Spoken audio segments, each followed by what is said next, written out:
ಹಿಜಾಬ್ ಹೋರಾಟದ ಹಿಂದೆ ವಿದೇಶಿ ಕೈವಾಡ ಇದೆ ಅಂತ ಹೇಳ್ತಾ ಇದ್ದ ಕಂದಾಯ ಸಚಿವರಾಗಿರುವ ಆರ್ ಅಶೋಕ್ ಅವರು ಈಗ ಐಸಿಸ್ ನಂಟಿದೆ ಅಂತ ಹೇಳ್ತಿದ್ದಾರೆ. ಈ ಹೊತ್ತಲ್ಲೇ ಬಳೆ ಕುಂಕುಮ ಹಾಕೊಳ್ಳೋ ವಿಚಾರಕ್ಕೂ ಈಗ ಸಂಘರ್ಷ ಏರ್ಪಟ್ಟಿದೆ. ಈ ಮಧ್ಯೆ ನಾಳೆ ಹೈಕೋರ್ಟ್ ಅಲ್ಲಿ ವಿಚಾರಣೆಯೂ ನಡೀತಾ ಇದೆ.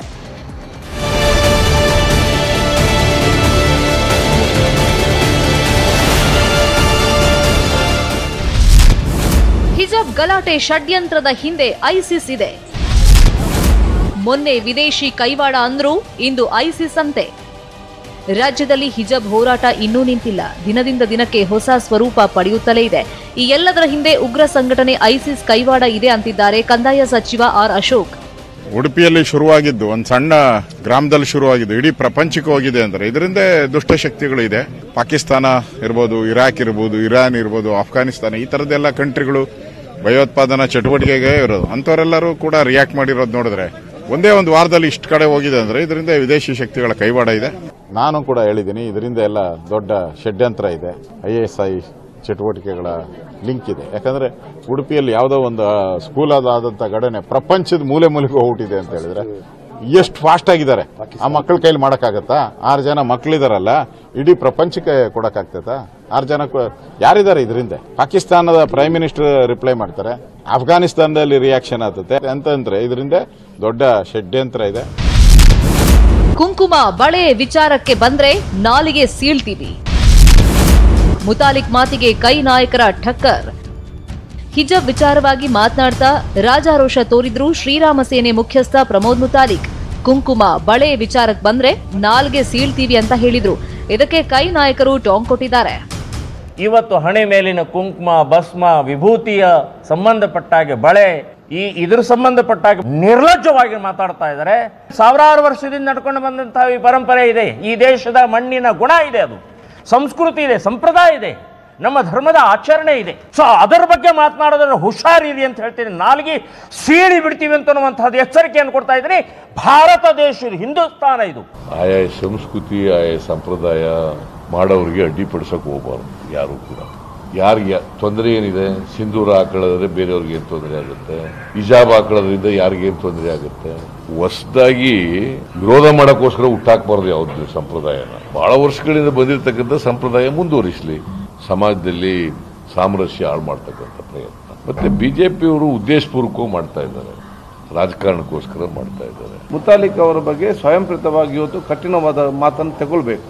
ನಾನು ಮತ್ತು ಮುತಾಲಿಕ್ ಅವರಿಗೆ ಮತ್ತೆ ಎಲ್ಲ ಹಿರಿಯರಿಗೆ ಯಾರೇ ಇರಲಿ, ಯಾವುದೇ ಧರ್ಮದವರು ಕೂಡ ಇರಲಿ, ಅದು ಯಾವುದೇ ಧರ್ಮಕ್ಕೆ ನೋವುಂಟಂತ ಮಾತನಾಡಿದರೆ ಆಯ್ತು, ಅವರ ವಿರುದ್ಧ ವೈಯಕ್ತಿಕವಾದ ಕಂಪ್ಲೇಂಟ್ ಕೊಡಿ, ಸರ್ಕಾರದ ಬಗ್ಗೆ ದಿಟ್ಟವಾದ ಕ್ರಮ ತಗೊಳ್ಳಿ. ಈ ರೀತಿಯ ಮಾತುಗಳನ್ನು ಆಡಿಕೊಂಡು ಸಮಾಜದಲ್ಲಿ ಟೆನ್ಷನ್ ನಿರ್ಮಾಣ ಮಾಡಿ ಅವಕಾಶ ಮಾಡಿ ಕೊಡಬಾರ್ದು. ಮುತಾಲಿಕ್ ಅಂತವರು ಮತ್ತು ಇನ್ನಿತರ ಬಗ್ಗೆ ಯಾರೆಲ್ಲ ಏನೆಲ್ಲ ಮಾತಾಡಿದ್ರೆ ಸರ್ಕಾರ ಗಮನಿಸಲಿ ಮತ್ತು ಸೂಕ್ತವಾದ ಕ್ರಮ ತಗೊಳ್ಳಿ. ಈ ಮಧ್ಯೆ ಶಿಕ್ಷಣ ಸಚಿವ BC ನಾಗೇಶ್ ಯಾರೂ ಸಮಾಜದ ಸ್ವಾಸ್ಥ್ಯ ಕೆಡಿಸುವಂತ ಮಾತುಗಳನ್ನ ಆಡಬಾರದು ಅಂತ ಸಲಹೆ ಕೊಟ್ಟಿದ್ದಾರೆ.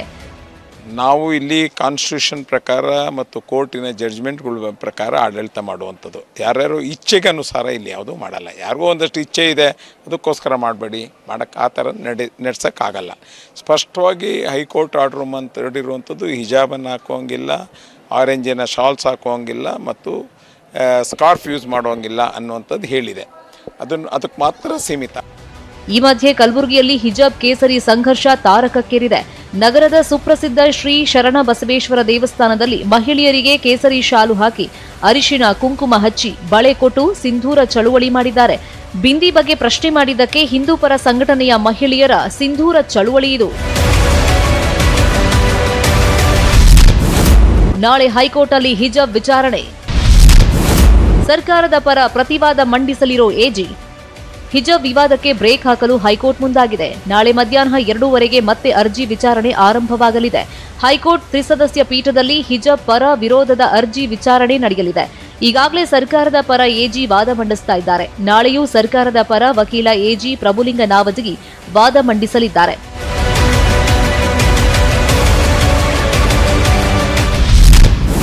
ಒಂದ್ ಕಡೆ ವಿಚಾರಣೆ, ಮತ್ತೊಂದ್ ಕಡೆ ರಾಜಕೀಯ ಕಚ್ಚಾಟ.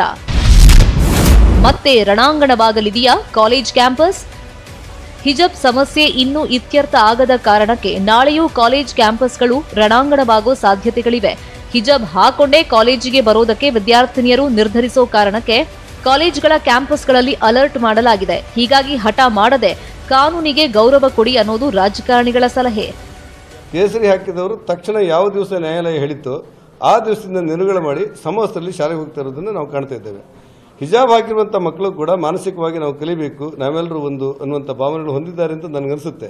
ಆದ್ದರಿಂದ ನನ್ನ ವಿನಂತಿ ಇರುವಂಥದ್ದು, ಎಲ್ಲ ಅಲ್ಪಸಂಖ್ಯಾತ ಬಂಧುಗಳಲ್ಲಿ ವಿನಂತಿ ಮಾಡ್ತೇನೆ, ಸಮಾನತೆಯಿಂದ ಬದುಕುವಂಥ ಈ ಅವಕಾಶಕ್ಕೆ ಸಮವಸ್ತ್ರ ಧರಿಸುವಂಥ ಈ ಕಲ್ಪನೆಗಳೇನಿದೆ ಎಲ್ಲರೂ ಒತ್ತು ಕೊಟ್ಟು ನಮ್ಮ ಶಾಲೆಗೆ ನಿಮ್ಮ ಶಾಲೆಗೆ ನೀವೆಲ್ಲ ಹೋಗಬೇಕು, ಒಟ್ಟಾಗಿ ಒಂದಾಗಿ ಬದುಕುವ ವಾತಾವರಣಕ್ಕೆ ಸಹಕಾರ ಕೊಡಬೇಕು ಅನ್ನೋದು ನನ್ನ ವಿನಂತಿ ಇದೆ. ವಿದ್ಯಾರ್ಥಿಗಳಿಂದ ಶುರುವಾದಂಥ ಒಂದು ವಿಷಯ ಇಡೀ ರಾಜ್ಯ, ಇಡೀ ರಾಷ್ಟ್ರವ್ಯಾಪ್ತಿ ಹರಡುವಂಥ ಒಂದು ಅನಿವಾರ್ಯತೆ ಬಂದಿದೆ. ಕಾಮನ್ ಡ್ರೆಸ್ ಕೋಡ್ ಎಲ್ಲ ಶಾಲಾ ಕಾಲೇಜುಗಳಲ್ಲೂ ಕೂಡ ಮೊದಲಿಂದನೂ ಕೂಡ ನಡ್ಕೊಂಡು ಬಂದಿದೆ. ಮೊನ್ನೆ ಹೈಕೋರ್ಟಿನ ಮಧ್ಯಂತರ ತೀರ್ಪು ಕೂಡ ಸಮವಸ್ತ್ರಗಳನ್ನು ನಾವು ಮೇಂಟೈನ್ ಮಾಡಬೇಕು ಅಂತ ಹೇಳಿ ಆದೇಶನೂ ಕೂಡ ಬಂದಿದೆ. ಆ ಶಾಲೆಗಳಿಗೆ ಕೋರ್ಟ್ ಆದೇಶ ಮಾಡಾದ ಮೇಲೆ ಸಂವಿಧಾನಕ್ಕೆ ಆ ಕೋರ್ಟಿಗೆ ಗೌರವ ಕೊಟ್ಟು ಶಾಲಾ ಕಾಲೇಜುಗಳು ನಾಳೆಯಿಂದ ರಾಜ್ಯಾದ್ಯಂತ ಪಿಯು ಪ್ರಾಯೋಗಿಕ ಪರೀಕ್ಷೆಗಳು ಬೇರೆ ಆರಂಭವಾಗ್ತಾ ಇವೆ. ಪರೀಕ್ಷೆಗೆ ಗೈರಾದ್ರೆ ಮತ್ತೊಮ್ಮೆ ಪ್ರಾಯೋಗಿಕ ಪರೀಕ್ಷೆ ಬರೆಯೋದಕ್ಕೆ ಅವಕಾಶ ಇರೋದಿಲ್ಲ. ಈ ಕಾರಣದಿಂದ ಹಿಜಾಬ್ ವಿವಾದದಿಂದ ಗೈರಾದ್ರೆ ವಿದ್ಯಾರ್ಥಿನಿಯರಿಗೆ ಸಂಕಷ್ಟ ಎದುರಾಗಲಿದೆ. ಮಾರ್ಚ್ 25ರವರೆಗೂ ಪ್ರಾಯೋಗಿಕ ಪರೀಕ್ಷೆ ನಡೆಸಲು ದಿನಾಂಕ ನಿಗದಿಪಡಿಸಲಾಗಿದೆ. ಹಿಜಾಬ್ ವಿವಾದ ಬಹಳಷ್ಟು ಸಮಸ್ಯೆ ಉಂಟು ಮಾಡಿದ್ದು, ಹಲವು ವಿದ್ಯಾರ್ಥಿಗಳು ಹಿಜಾಬ್ ಧರಿಸದೆ ತರಗತಿ ಪ್ರವೇಶಕ್ಕೆ ನಿರಾಕರಿಸಿದ್ದಾರೆ. ಹೀಗಾಗಿ ವಿದ್ಯಾರ್ಥಿಗಳಿಗೆ ಟೆನ್ಷನ್ ಶುರುವಾಗಿದೆ. Bureau report, news 18 Kannada. ಗಲಾಟೆ ಗದ್ದಲ ಮುಂದೂಡಿಕೆಯಲ್ಲೇ ಮುಳುಗಿರೋ ವಿಧಾನಮಂಡಲ ಅಧಿವೇಶನ ನಾಳೆ ಮತ್ತೆ ಸೇರ್ತಿದೆ. ವಿಧಾನಸಭೆ ಪರಿಷತ್ತಲ್ಲಿ ನಾಳೆಯೂ ಹೋರಾಟಕ್ಕೆ ಕೈಪಡೆ ಸಜ್ಜಾಗಿದೆ. ಕಲಾಪ ಮುಂದೂಡಿಕೆ ಆದರೆ ಜಿಲ್ಲಾ ತಾಲೂಕು ಕೇಂದ್ರಗಳಲ್ಲೂ ಹೋರಾಟಕ್ಕೆ ತಯಾರಿ ನಡೆದಿದೆ. ಈ ಮಧ್ಯೆ ಈಶ್ವರಪ್ಪ ಮಾತ್ರ ನಾನು ಜಗ್ಗಲ್ಲ ಬಗ್ಗಲ್ಲ ಅಂತ ಹೇಳ್ತಿದ್ದಾರೆ. ಈಶ್ವರಪ್ಪ ರಾಜೀನಾಮೆ ಕೊಡಲೇಬೇಕು. ನಾಳೆಯೂ ಪ್ರತಿಭಟನೆಗೆ ಕಾಂಗ್ರೆಸ್ ಸಜ್ಜು.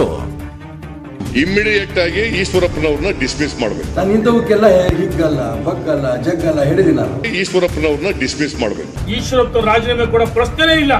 ಆಸ್ತಿಪಾಸ್ತಿಗಳನ್ನ ಕಳ್ಕೊಂಡಿರ್ತಕ್ಕಂಥದ್ದು ಸ್ವಾತಂತ್ರ್ಯ ಹೋರಾಟಗಾರರು. ನಾವಂತೂ ಜನರಿಗೆ ಹೋಗಿ ತಿಳಿಸ್ತೀವಿ. ಹೋರಾಟ ಮಾಡಿದ್ರೆ ಹೋರಾಟ ಮಾಡ್ಕೊಳ್ಳಿ, ಆದ್ರೆ ಈಶ್ವರಪ್ಪನ ರಾಜೀನಾಮೆ ಕೊಡೋ ಪ್ರಶ್ನೆನೇ ಇಲ್ಲ.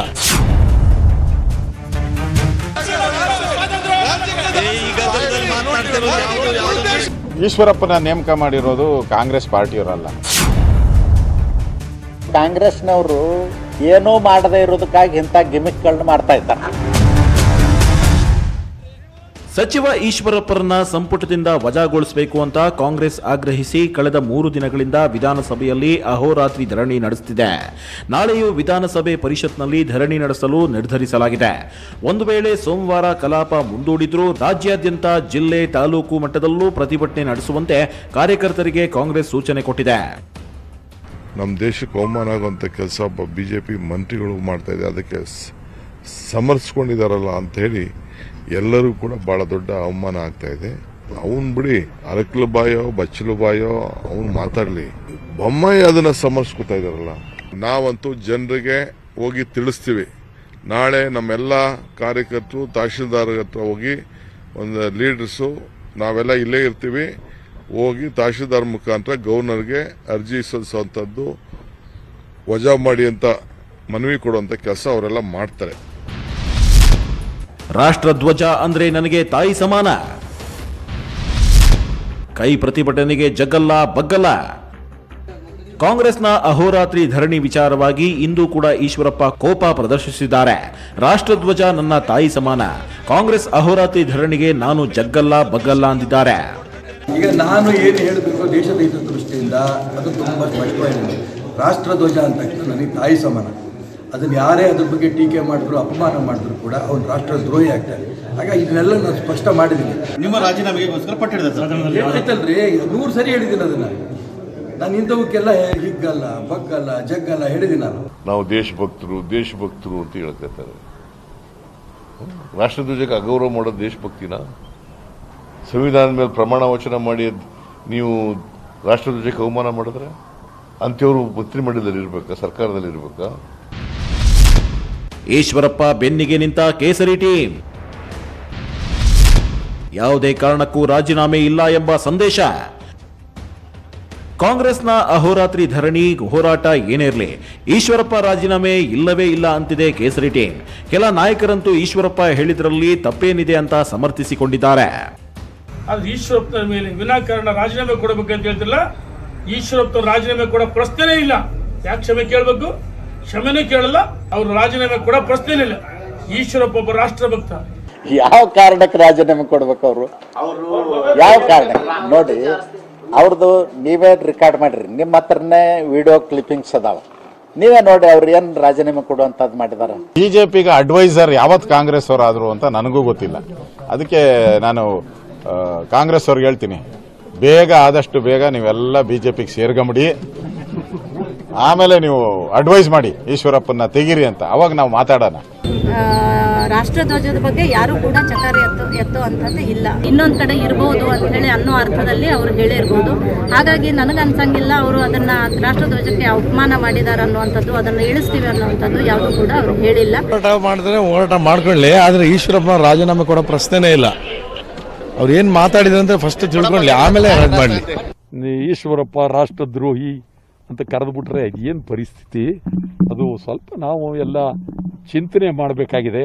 ನನಗೇನು ವೈಯಕ್ತಿಕವಾಗಿ ಅದಷ್ಟು ಸರಿ ಕಾಣಲಿಲ್ಲ ಅಂತ ನಂಗೆ ಅನ್ನಿಸ್ತದೆ. ಕಾಂಗ್ರೆಸ್ನ ಅಹೋರಾತ್ರಿ ಧರಣಿಯಿಂದ ಟೆನ್ಷನ್, ಪ್ರತಿ ಹೋರಾಟಕ್ಕೆ ಪ್ಲಾನ್, ನಾಳೆ ಬಿಜೆಪಿ ಮೀಟಿಂಗ್. ಇನ್ನು ಸಚಿವ ಈಶ್ವರಪ್ಪ ವಿರುದ್ಧ ಕಾಂಗ್ರೆಸ್ ಅಹೋರಾತ್ರಿ ಧರಣಿ ಮಾಡ್ತಿರೋದನ್ನ ಬಿಜೆಪಿ ಹೈಕಮಾಂಡ್ ಗಂಭೀರವಾಗಿ ಪರಿಗಣಿಸಿದೆ. ಈಶ್ವರಪ್ಪರ ಧ್ವಜ ಹೇಳಿಕೆಯಿಂದ ಪಕ್ಷದ ಮೇಲೆ ಆಗುವ ಪರಿಣಾಮಗಳ ಕುರಿತು ಚರ್ಚಿಸಲು ಮುಂದಾಗಿದೆ. ಹೈಕಮಾಂಡ್ ನಿರ್ದೇಶನ ಹಿನ್ನೆಲೆ ನಾಳೆ ಬೆಳಗ್ಗೆ ರಾಜ್ಯ ಬಿಜೆಪಿ ನಾಯಕರು ತುರ್ತು ಸಭೆ ನಡೆಸಲಿದ್ದಾರೆ. ರಾಜ್ಯವ್ಯಾಪಿ ಹೋರಾಟಕ್ಕೆ ಕಾಂಗ್ರೆಸ್ ಪ್ಲಾನ್ ಮಾಡ್ತಿದೆ. ಇದಕ್ಕೆ ಟಕ್ಕರ್ ಕೊಡಲು ಬಿಜೆಪಿ ನಾಯಕರು ರಣತಂತ್ರ ರೂಪಿಸಲಿದ್ದಾರೆ. Bureau report, news 18 Kannada. ಈ ಮಧ್ಯೆ ಕಾಂಗ್ರೆಸ್ ಬೇಗುದಿ ಶಮನಕ್ಕೆ ಹೈಕಮಾಂಡ್ ಎಂಟ್ರಿ ಕೊಟ್ಟಿದೆ.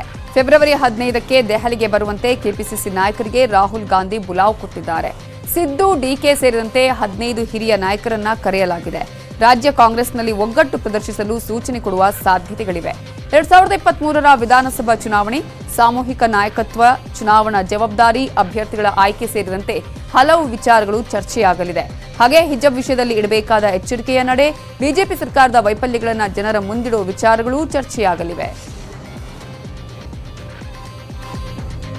ಎಲ್ಲಿ 25ನೇ ತಾರೀಕಿಗೆ ನಾವು 27ಕ್ಕೆ ಪಾದಯಾತ್ರೆ ಮಾಡ್ತೀವಿ. 25ಕ್ಕೆ ನಮ್ದು ನಾವು ಮುಂಚಿತವಾಗಿ ನಾನು ಪ್ರೆಸಿಡೆಂಟ್ ಆದಾಗೇನೆ ಎಲ್ಲರನ್ನೂ ಕರ್ಕೊಂಡು ಹೋಗ್ಬೇಕು ಅಂತೇಳಿ ನಾವು ಮಾತುಕತೆ ಮಾಡಿದ್ದು ಕೇಳಿದ್ದು. ನನಗೆ ಸಿದ್ದರಾಮಯ್ಯನವ್ರಿಬ್ಬರು ಕರೆಸಿ ಫಸ್ಟು ನನ್ನ ಅಧ್ಯಕ್ಷರು ಮಾಡಿದ್ಮೇಲೆ ಕೆಲವು ವಿಚಾರನ ಕರೆದು ಮಾತಾಡಿದರು, ಯಾವ ರೀತಿ ನಾವು ಪೊಲಿಟಿಕಲ್ ಸ್ಟ್ರಾಟಜಿ ಇಟ್ಕೊಳ್ಬೇಕು ಅಂತ. ಈಗ ಕೆಲವು ಅಭಿಪ್ರಾಯಗಳನ್ನು ಬೇರೆ ಬೇರೆ ವಿಚಾರದಲ್ಲಿ, ಯಾಕೆಂದ್ರೆ ಟೈಮ್ ಇಲ್ಲ, ಸೊ ಅದಕ್ಕೆ ನಮ್ಮದು ಪ್ಲಾನ್ ಆಫ್ ಆ್ಯಕ್ಷನ್, ನಾವೆಲ್ಲ ಶಾಸಕರಿಗೆಲ್ಲ ನಾವು ಟ್ರೈನಿಂಗ್ ಕೊಡಬೇಕು. ಕೆಲವು ವಿಚಾರಗಳನ್ನು ಯಾರ್ಯಾರು ಯಾವ ಸಬ್ಜೆಕ್ಟ್ ತಗೋಬೇಕು ಅನ್ನೋದು ಕೂಡ ಎಲ್ಲ ಒಂದು 2-3 ದಿನದ ಒಂದು ನಮ್ಮ ಕಾನ್ಕ್ಲೇವ್ ನಡೀತದೆ. ಒಂದು ಟ್ರೈನಿಂಗ್ ತರಬೇತಿ ಡೆಲ್ಲಿಯವರು ಕೂಡ ಒಂದು ಟೀಮ್ ಇದೆ, ಅವರು ಕೂಡ ಕೊಡ್ತಾರೆ. ಈ ಮಧ್ಯದಲ್ಲಿ ಒಂದು 10-15 ಜನ ಲೀಡರ್ಸ್ನ ಕರೆಸಿ ಏನೇನು ಕೆಲವು ಅಭಿಪ್ರಾಯಗಳನ್ನು, ಯಾಕೆಂದರೆ ಈ ದೇಶನ ಒಡೆಯಕ್ಕೆ ಹೊರಟುಬಿಟ್ಟಿದ್ದಾರೆ, ಈ ದೇಶನ ವಿಭಾಗ ಮಾಡಲಿಕ್ಕೆ ಹೊರಟುಬಿಟ್ಟಿದ್ದಾರೆ. ಈ ದೇಶದ ಆರ್ಥಿಕ ಪರಿಸ್ಥಿತಿ ಬಹಳ ತೊಂದರೆ ಆಗಿದೆ.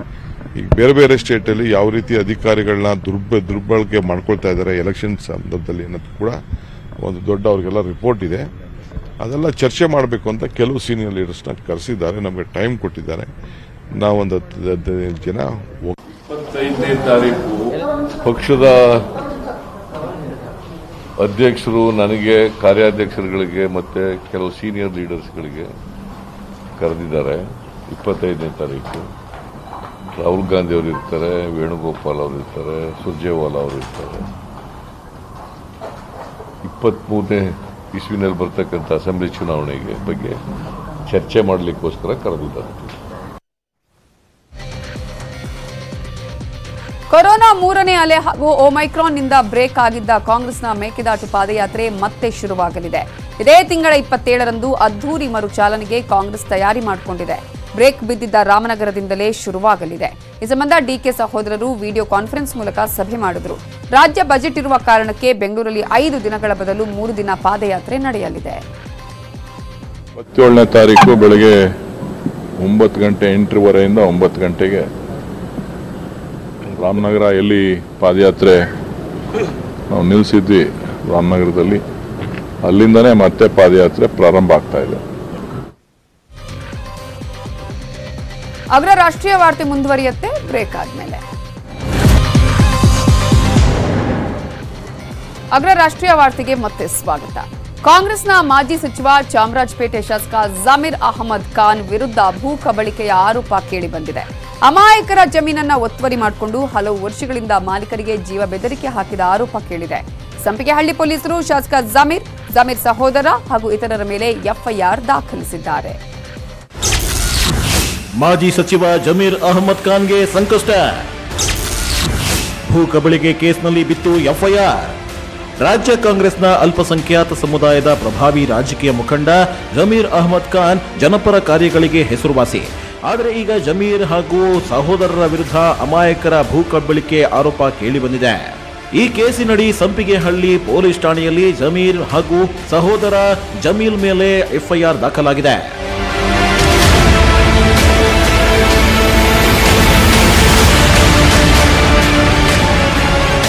ಲ್ಯಾಂಡ್ ವಿಚಾರಕ್ಕೆ ಸಂಬಂಧಪಟ್ಟಂತೆ ಇದರಲ್ಲಿ ನ್ಯಾಷನಲ್ ಟ್ರಾವೆಲ್ಸ್ ಇದ್ದು ಬಸ್ಸಸ್ ಆ ಜಮೀನಲ್ಲಿ ಪಾರ್ಕ್ ಮಾಡ್ತಾ ಇದ್ದಾರೆ, ಆಮೇಲೆ ಗುಂಪಾಗಿ ಜನರು ಬಂದು ಎದುರಿಸಿದ್ದಾರೆ ಅಂತ ಕಂಪ್ಲೇಂಟ್ ಕೊಟ್ಟಿದ್ದಾರೆ. ಇದ್ರ ಬಗ್ಗೆ ಈಗ ಇನ್ವೆಸ್ಟಿಗೇಷನ್ ಸ್ಟಾರ್ಟ್ ಆಗಿದೆ.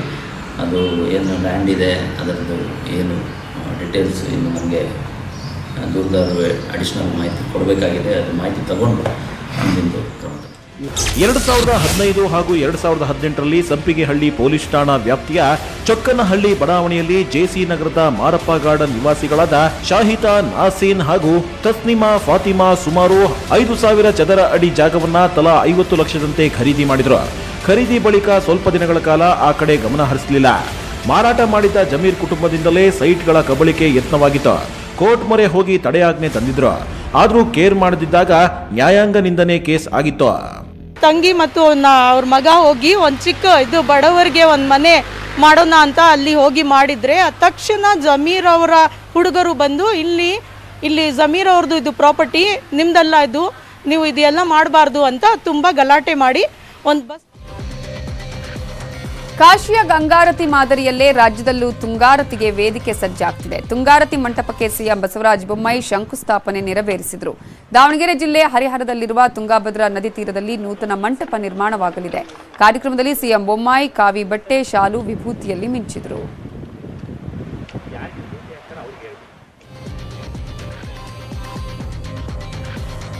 ಅಗ್ರ ರಾಷ್ಟ್ರೀಯ ವಾರ್ತೆ ಮುಂದುವರಿಯುತ್ತೆ ಬ್ರೇಕ್ ಆದ್ಮೇಲೆ.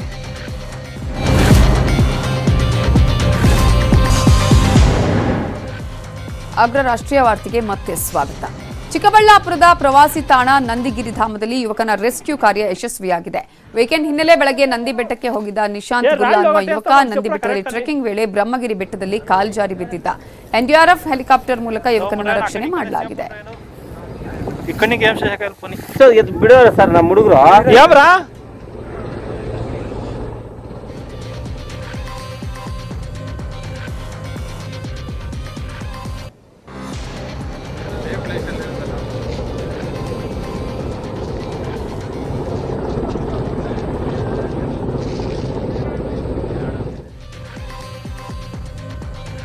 ಅಪ್ಪು ಕಳ್ಕೊಂಡು ನೋವಲ್ಲಿರೋ ದೊಡ್ಡಮನೆ ಕುಟುಂಬಕ್ಕೆ ಮತ್ತೊಂದು ಶಾಕ್. ಪುನೀತ್ ಪತ್ನಿ ಅಶ್ವಿನಿ ತಂದೆ ಇವತ್ತು ನಿಧನರಾಗಿದ್ದಾರೆ. ಅಪ್ಪು ಅಗಲಿಕೆಯಿಂದ ಇನ್ನೂ ಹೊರ ಬಂದಿರದ ಕುಟುಂಬಕ್ಕೆ ಈಗ ಮತ್ತೊಂದು ನೋವು.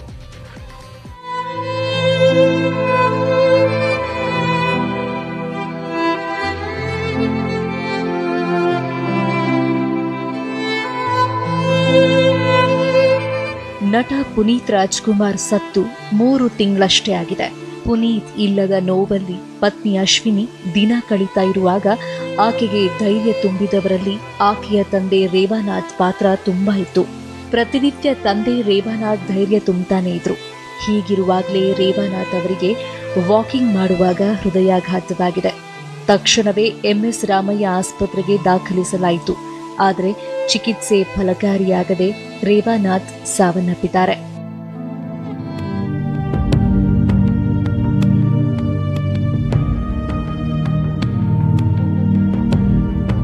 ರೇವಾನಾಥ್ ಸಾವನ್ನಪ್ಪಿರೋ ಸುದ್ದಿ ತಿಳಿದಿದ್ದೇ ಶಿವರಾಜ್ ಕುಮಾರ್, ಪತ್ನಿ ಗೀತಾ ಹಾಗೂ ನಟ ಶ್ರೀಮುರಳಿ ಸೇರಿ ದೊಡ್ಮನೆ ಫ್ಯಾಮಿಲಿ ಹಾಗೂ ಅಭಿಮಾನಿಗಳ ದಂಡೆ ಆಸ್ಪತ್ರೆಗೆ ಬಂತು. ರೇವಾನಾಥ್ ಅವರ ಹಿರಿಯ ಮಗಳು ಆಸ್ಟ್ರೇಲಿಯಾದಿಂದ ಬರಬೇಕಾಗಿದ್ದು ನಾಳೆ ಸಂಜೆ ಬೆಂಗಳೂರಿಗೆ ತಲುಪಲಿದ್ದಾರೆ. ಹೀಗಾಗಿ ಮೃತದೇಹವನ್ನ ಶವಾಗಾರದಲ್ಲಿ ಇಡಲಾಗಿದ್ದು ನಾಳೆ ಮಗಳು ಬಂದ ಬಳಿಕ ಅಂತ್ಯ ಸಂಸ್ಕಾರದ ಬಗ್ಗೆ ನಿರ್ಧಾರ ಆಗುತ್ತೆ. ನಮಗೆ ಆಘಾತ. ಕನ್ನಡದ ಕಣ್ಮಣಿ ಪುನೀತ್ ಕಳ್ಕೊಂಡು 3 ತಿಂಗಳಾಯ್ತು ಬಂದು, ಇನ್ನು 4 ತಿಂಗಳು ಕೂಡ ತುಂಬಿಲ್ಲ. ಅಷ್ಟರಲ್ಲಿ ಪುನೀತ್ ಅವರ